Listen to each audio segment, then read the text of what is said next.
Assalamu alaikum, chers frères et sœurs. Imagine un soir où tout semble silencieux autour de toi. Tu es seul, assis sur ton lit, les lumières sont éteintes, et ton cœur se pose cette question que tu essaies d'ignorer depuis des semaines. Ya Allah, est-ce que tu vas enfin m'envoyer un signe? Est-ce que je suis sur le bon chemin?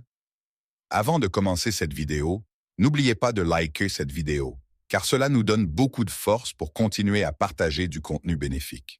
Et je vous invite à vous abonner à notre chaîne et d'activer la cloche de notification pour rester informé de nos prochaines publications sur Intimite avec Allah.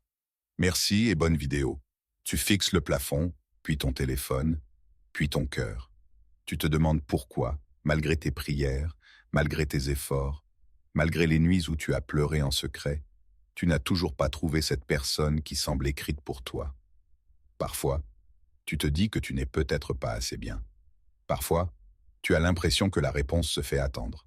Et d'autres fois encore, tu ressens quelque chose d'inexplicable, comme une intuition, un souffle intérieur, un murmure silencieux qui te dit « Patiente, mon serviteur, mon décret arrive ». Dans le Coran, Allah dit qu'il guide ceux qu'il aime par des signes, dans les horizons et en eux-mêmes, jusqu'à ce qu'ils reconnaissent la vérité. Et ce verset, quand on y pense profondément, contient un message puissant. Les signes d'Allah ne viennent pas seulement du ciel, il les place aussi dans ton cœur. Alors ce soir, pose-toi cette question. Et si Allah t'avait déjà envoyé un signe concernant ton âme sœur, mais que tu ne l'avais pas reconnu? Et si ce sentiment étrange que tu ressens ces derniers jours? Et si cette paix soudaine qui t'envahit parfois?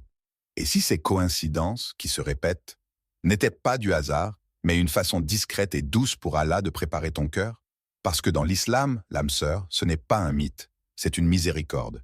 C'est un destin écrit avant même ta naissance. Et parfois, avant de te la donner, Allah te prépare. Il purifie ton regard, il adoucit ton cœur, il éloigne les mauvaises personnes, et il place des signes sur ton chemin. Alors ouvre ton cœur, car peut-être que ton signe est déjà là. Si Allah t'envoie des signes avant de rencontrer ton âme sœur, ce n'est jamais par hasard. Rien. Absolument rien ne se produit sans sagesse divine. Allah dit dans le Coran qu'il guide les croyants par des signes, dans ce qu'ils voient du monde et dans ce qu'ils ressentent en eux-mêmes. Cela signifie que la guidance n'est pas seulement extérieure. Elle peut aussi descendre doucement dans ton cœur, sous forme de paix, d'intuition ou d'orientation intérieure. L'âme sœur dans l'islam n'est pas un simple choix humain. C'est un décret, un écrit préservé depuis avant ta naissance. Le mariage, la personne que tu rencontreras, le moment où vos chemins se croisent, tout cela fait partie d'un plan divin précis. Mais ce décret n'empêche pas la guidance. Au contraire, Allah guide ton cœur pour que tu avances vers ce qui est bon pour toi. Les signes qu'il envoie ne sont pas magiques, ni surnaturels. Ce ne sont pas des voix dans le ciel, ni des miracles spectaculaires. Ce sont souvent des choses simples, discrètes, mais profondes. Une tranquillité qui s'installe lorsque tu fais une invocation, un blocage soudain face à une personne qui n'est pas faite pour toi, une orientation intérieure qui te pousse vers ce qui te rapproche d'Allah. Et pour reconnaître ces signes, il faut un cœur pur et attentif, un cœur lavé de l'impatience, nettoyé de la peur et connecté à son Créateur. Plus ton cœur est sincère, plus la guidance devient claire.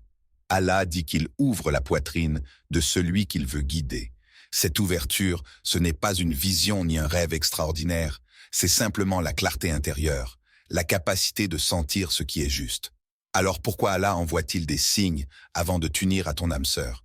Parce qu'il veut t'éviter les mauvais choix, parce qu'il veut t'apprendre la patience, parce qu'il veut que tu arrives à cette rencontre en étant prêt, apaisé et aligné.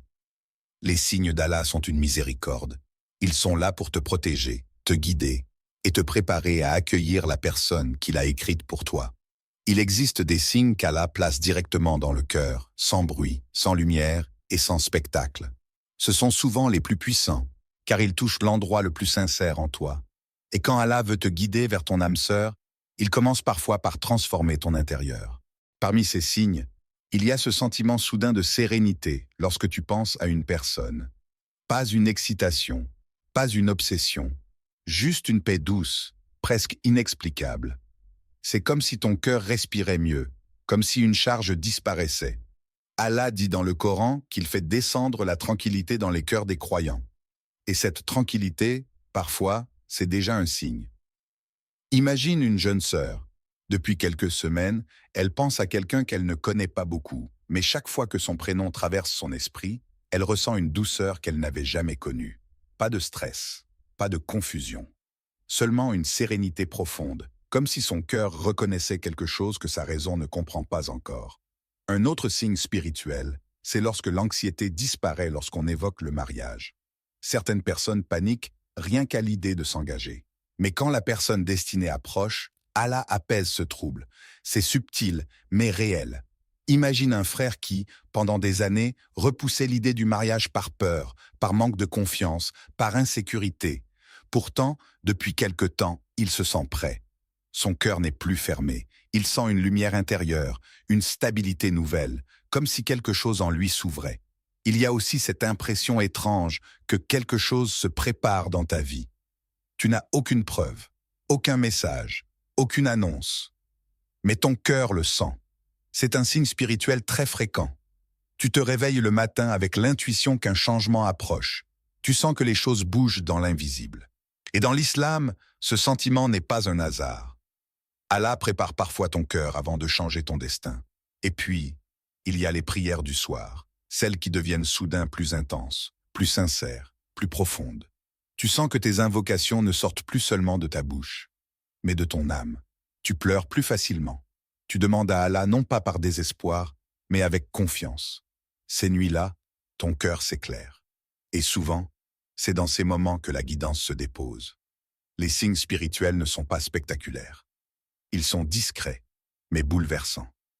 Et quand tu les ressens, c'est peut-être qu'Allah est en train de t'écarter du mauvais et de te rapprocher de la personne qu'il a écrite pour toi. Il y a des moments où les signes ne viennent pas du cœur, mais de la vie elle-même, des détails, des répétitions, des situations qui semblent totalement ordinaires, mais qui, en réalité, ne le sont pas. Car en islam, ce que beaucoup appellent coïncidences ne sont souvent que des rendez-vous invisibles écrits par Allah. L'un des premiers signes dans la vie quotidienne, ce sont les hasards répétitifs. Par exemple, tu croises le même prénom plusieurs fois dans la même semaine, tu entends des conversations sur le mariage partout où tu vas, ou tu retombes sans cesse sur un même sujet.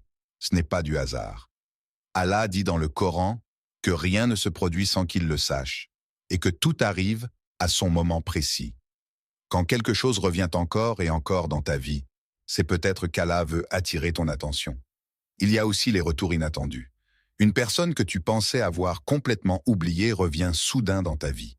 Pas pour te faire du mal, pas pour te perturber, mais simplement parce que le moment est venu. Parfois, le destin fait un tour, repart, puis revient quand vos cœurs sont enfin prêts. Et puis il y a ces situations étranges où les conversations sur le mariage apparaissent sans raison. Tu es au travail, et quelqu'un mentionne son mariage. Tu rentres chez toi, et une vidéo sur ce sujet apparaît. Le soir, un membre de ta famille te parle soudain de ton futur.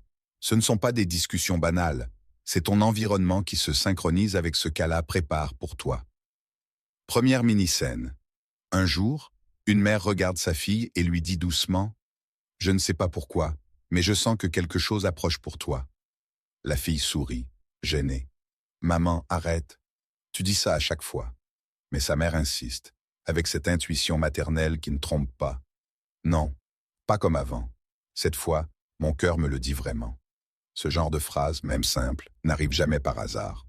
Deuxième mini-scène, un ami s'assoit à côté d'un frère et lui dit « Écoute, je ne sais pas comment te dire ça, mais j'ai pensé à toi pour quelqu'un. » Le frère, surpris, « À moi? Pourquoi moi ?» Et son ami répond en souriant « Parce que j'ai senti que ça pourrait coller. Je ne sais pas, c'est un ressenti. » Souvent, Allah utilise les gens autour de toi pour t'orienter. Enfin, il y a les conseils répétés de personnes différentes. Quand plusieurs personnes, sans se connaître, te parlent de la même chose, de la même direction, de la même personne, c'est rarement un simple hasard. Dans la vie quotidienne, Allah dépose des indices subtils. À toi de les remarquer, d'ouvrir les yeux et surtout, d'ouvrir ton cœur. Les signes d'Allah ne sont pas toujours doux. Parfois, ils prennent la forme d'épreuves, de fermeture, de déception. Parce que c'est souvent dans ces moments-là que ton cœur s'éveille, que tes yeux s'ouvrent, et que tu comprends enfin ce qu'Allah essaie de te dire. Ce que tu appelles échec est peut-être, en réalité, une protection. L'un des plus grands signes divins, ce sont les blocages inexplicables face à certaines personnes. Tu veux avancer, mais tout se ferme. Tu fais des efforts, mais rien ne marche. Chaque fois que tu penses que c'est enfin le bon moment, un mur invisible se dresse. En islam, quand Allah n'a pas écrit quelque chose pour toi, il place des obstacles pour t'en éloigner, même si ton cœur s'y attache. Il y a aussi les refus qui protègent. Tu crois perdre quelqu'un, alors qu'en réalité, Allah t'épargne. Il te retire ce qui n'est pas bon pour toi, même si tu ne comprends pas encore pourquoi. Souvent, c'est seulement après coup que tu réalises. Subhanallah, si j'étais resté avec cette personne, j'aurais tellement souffert. Et puis, il existe ces ruptures soudaines, celles que tu n'attendais pas, celles qui te laissent au sol, brisé, incapable d'expliquer ce qui vient d'arriver. Mais parfois, Allah doit couper un lien pour en préparer un autre, plus pur, plus stable, plus juste. Ce que tu crois être la fin n'est souvent que le début de ton vrai chemin. Voici un témoignage fictif, mais inspiré de milliers d'histoires vraies. Témoignage. Pendant des mois, j'étais persuadé qu'elle était la bonne. Je priais, je faisais des projets, mais rien n'avançait. À chaque fois qu'on essayait de se rapprocher, il y avait un problème, une dispute, un malentendu, une fermeture. Un jour, elle m'a dit qu'elle préférait arrêter. J'ai cru que ma vie s'effondrait. J'ai pleuré comme jamais. Mais 3 mois plus tard, j'ai découvert des choses sur elle que je n'aurais jamais imaginées. Et là, j'ai compris. Ce n'était pas une perte. C'était une protection. Aujourd'hui, je suis fiancé avec une sœur pieuse, douce, respectueuse. Et chaque jour, je remercie Allah de m'avoir éloigné de ce qui n'était pas pour moi. Ce genre d'histoire n'est pas rare. Allah éloigne toujours les mauvaises personnes avant d'envoyer la bonne. Il ferme les portes du mensonge pour ouvrir celles de la sincérité.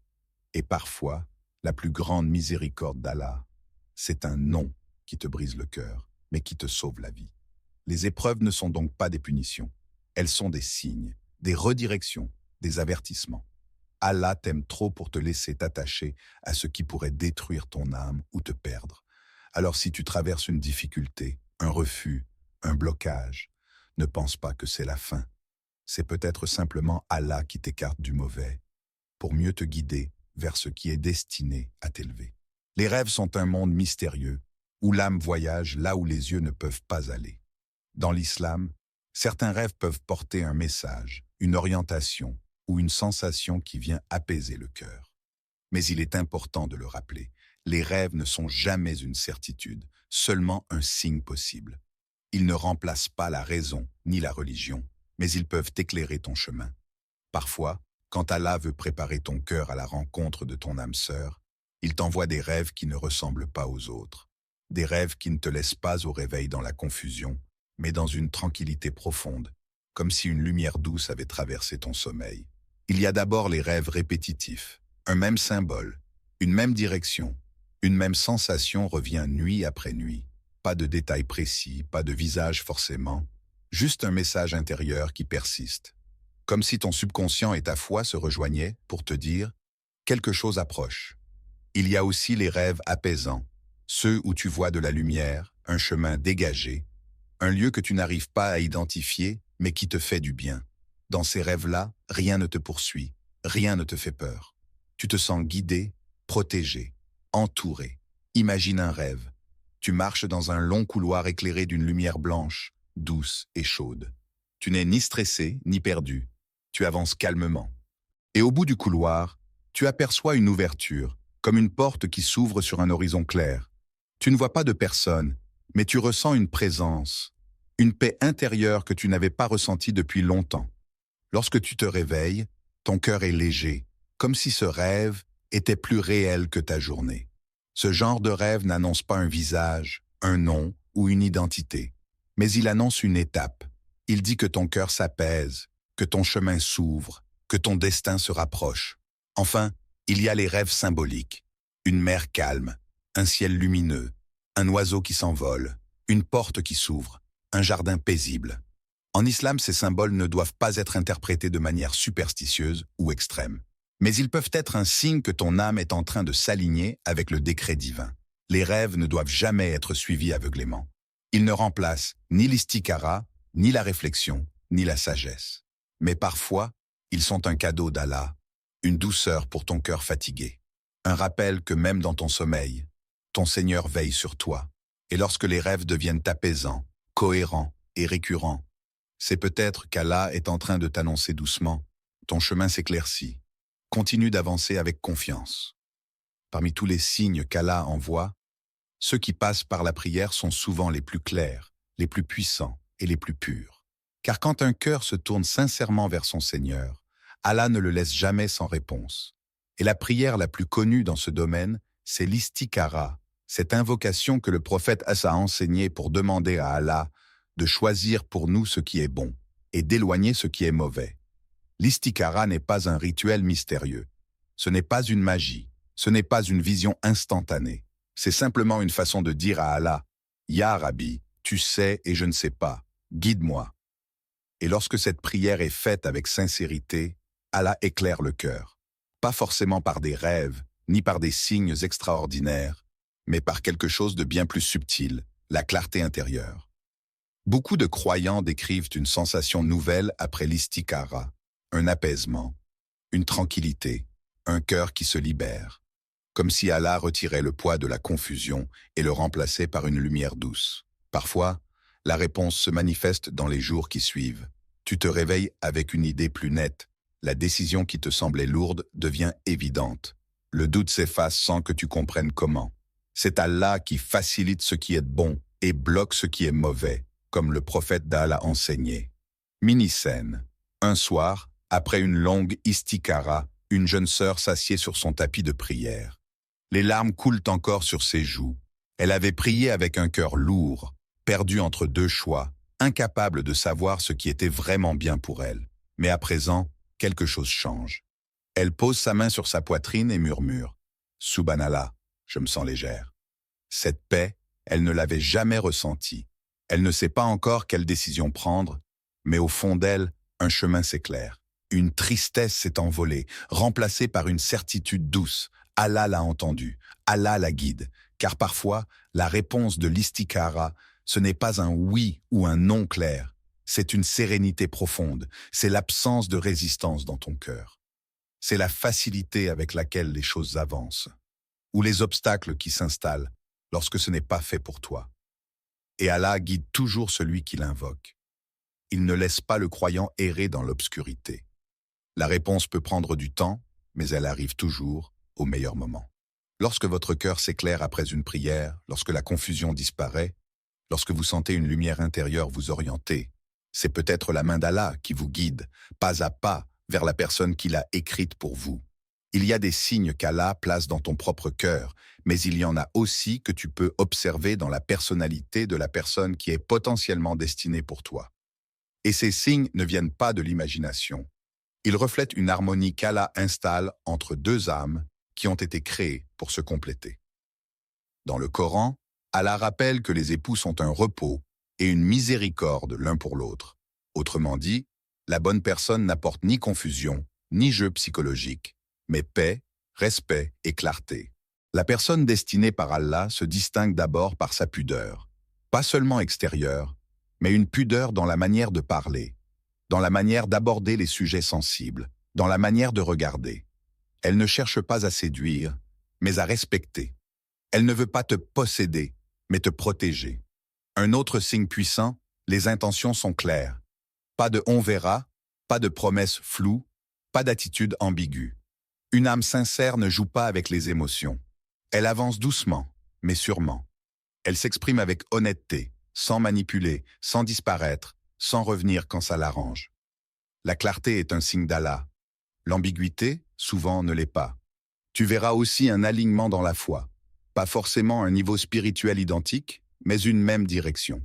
Deux personnes qui avancent vers Allah, même à des rythmes différents, se reconnaissent naturellement. Elles partagent la même vision du Hélal, la même pudeur, les mêmes valeurs de famille, de respect et d'honneur. Et parfois, la compatibilité se ressent dès la première discussion. Pas parce que c'est magique, mais parce que deux âmes droites se comprennent sans effort. Imagine une scène. Un frère et une sœur se rencontrent dans un cadre sérieux, entourés de leur famille. Ils parlent sans se connaître, mais chaque phrase semble tomber juste. Ils se surprennent à partager les mêmes priorités. Une vie simple, un foyer rempli de rahma, un couple qui avance vers Allah. Il n'y a pas de tension, pas de masque, pas de compétition. Juste une compréhension fluide, naturelle, presque évidente. Elle se dit intérieurement « Subhanallah, je n'ai pas besoin de jouer un rôle. » Et lui ressent « Je peux être moi-même et c'est suffisant. » Parmi les signes les plus subtils, la tranquillité. Si après avoir parlé avec quelqu'un, tu te sens apaisé plutôt qu'agité, si tu ressens que ton cœur respire au lieu de se contracter, c'est un signe. Pas un signe absolu, mais un signe que ton âme ne rejette pas cette personne. Allah n'unit pas deux âmes qui se repoussent naturellement. La bonne personne ne te coupe pas de ta foi. Elle t'y ramène. Elle te pousse vers la meilleure version de toi-même. Elle ne nourrit pas tes blessures. Elle les apaise. Elle n'éteint pas ton énergie. Elle la purifie. Ce n'est pas la perfection extérieure qui compte, mais la sincérité intérieure. Une personnalité saine, respectueuse, stable et tournée vers Allah. Voilà un signe que beaucoup ignorent, mais que le cœur reconnaît tout de suite. Dans la quête de l'âme sœur, la plus grande difficulté n'est pas de recevoir un signe, mais de ne pas confondre un vrai signe d'Allah avec une émotion passagère. Le cœur humain est sensible, parfois instable, parfois blessé. Et dans ces moments, il peut créer des illusions plus fortes encore que la réalité. Un vrai signe ne se manifeste pas dans la précipitation ou l'impulsion. Il s'installe avec constance, avec répétition, avec stabilité. Une émotion, au contraire, est souvent intense mais brève, changeante, fragile. Une intuition liée à Allah apporte de la clarté. Une illusion du cœur apporte de la confusion. Le croyant doit apprendre à reconnaître cette différence. Allah parle dans le Coran de ceux qu'il guide par une lumière, c'est-à-dire une direction intérieure qui n'aveugle pas, mais éclaire doucement. Une guidance authentique ne t'agite pas, elle t'équilibre. Cela demande patience. Une décision aussi importante que le mariage ne peut pas être basée sur une excitation soudaine, une admiration superficielle ou une connexion rapide. La sagesse impose de laisser le temps faire son travail. Si le sentiment reste, s'il devient mûr, s'il ne se contredit pas au fil des jours, alors il est peut-être un signe. Sinon, ce n'était qu'un passage du cœur. C'est ici que la consultation des proches devient essentielle. L'islam encourage la choura, demander l'avis de personnes pieuses, équilibrées, sincères. Parfois, ceux qui t'aiment voient clairement ce que toi, dans l'émotion, tu refuses de voir. Leur avis n'est pas une contrainte, c'est une protection. Et il faut aussi savoir que Shaitan peut créer des illusions émotionnelles. Il peut te pousser vers quelqu'un qui t'éloigne d'Allah, en maquillant cela par une sensation agréable. Il peut te faire croire que c'est un signe, alors que c'est juste un désir. C'est pour cela que le croyant doit vérifier 3 choses. Le signe est-il conforme à la foi? Une relation qui t'éloigne de tes prières ne peut pas être une guidance d'Allah. Le signe est-il constant? S'il apparaît en un jour et disparaît le lendemain, ce n'était qu'une émotion. Le signe apporte-t-il paix ou agitation? Allah n'installe pas le doute destructeur dans les cœurs sincères. Ce discernement protège des erreurs, des attachements toxiques, des illusions construites sur des rêves et non sur des réalités. La vérité, c'est que les vrais signes ne crient pas. Ils s'imposent calmement, naturellement, sans contradiction. Ils ne te tirent pas vers le bas, ils t'élèvent. Le croyant doit donc avancer avec lucidité. Écouter son cœur, oui, mais un cœur éclairé par la foi, pas un cœur guidé par les impulsions. L'âme sœur n'est pas une chasse que l'on mène à tout prix. Ce n'est pas un objectif à atteindre par la force, ni un désir à satisfaire à tout prix. C'est un don qu'Allah offre à ceux qui le cherchent sincèrement, à ceux qui purifient leur cœur, à ceux qui placent leur confiance entre ses mains. Si tu attends cette personne, sache que chaque épreuve, chaque attente, chaque signe que tu as reçu, tout a un sens. Allah prépare ton cœur avant de préparer ton chemin. Il éloigne ce qui pourrait te nuire. Il guide ton intuition. Il éclaire tes choix. Et la personne qui t'est destinée n'arrivera qu'au moment parfait, quand toi et elle serez prêts pour ce que votre destin a écrit. Alors, concentre-toi sur ton lien avec Allah. Purifie ton cœur, renforce ta foi, fais tes prières avec sincérité et observe les signes qu'il met sur ton chemin. Ne précipite rien, ne force personne. Ne confonds pas le désir avec la guidance. Tout arrivera, au moment exact où Allah le veut. Rappelle-toi cette vérité puissante. Si Allah a écrit quelqu'un pour toi, rien au monde ne pourra l'éloigner. Ni le temps, ni la distance, ni les épreuves. Ton destin est entre ses mains, et il ne manque jamais sa promesse. Si ce message t'a touché, écris Amin dans les commentaires pour déclarer ton intention de patienter et de faire confiance à Allah. Et pour continuer à recevoir des vidéos inspirantes qui renforcent ton cœur et ta foi, abonne-toi dès maintenant. Garde confiance, sois patient, et souviens-toi, la guidance d'Allah est douce, précise et parfaite. Ton âme sœur arrivera exactement quand il le souhaite.